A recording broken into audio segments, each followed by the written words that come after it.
Alors le fameux Henri Guénaud qui écrivait les discours de Sarko, dans son célèbre discours de Dakar, où il a fait la leçon au début de son mandat aux Africains, Sarkozy-Guénaud reprochait aux Noirs africains de ne pas être entrés dans l'histoire.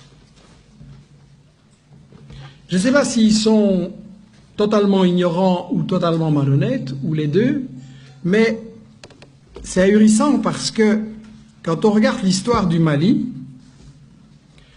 dans les années 1200, il y avait un empire du Mali.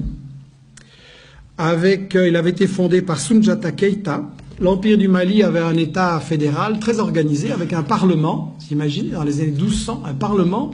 En Europe, on va juste attendre 6 ou 7 siècles pour arriver à cette chose-là.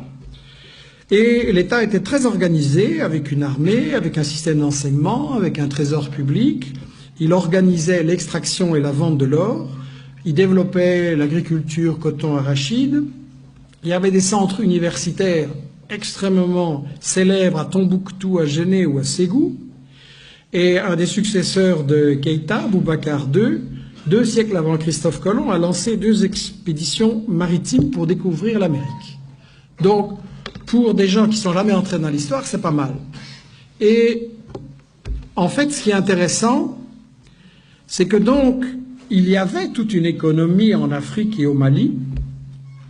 Il y avait une économie avec un commerce, des caravanes qui remontaient de la Gambie, donc de l'ouest de l'Afrique jusqu'à la Méditerranée.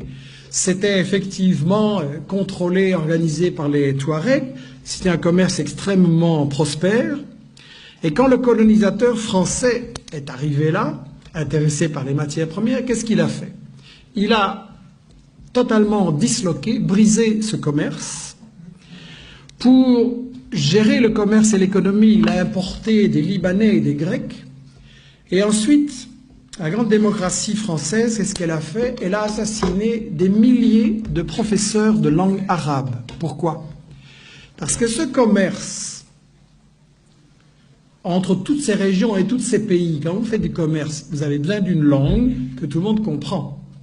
Aujourd'hui, c'est l'anglais. Vous voulez faire du commerce, c'est l'anglais. Et à ce moment-là, c'était l'arabe.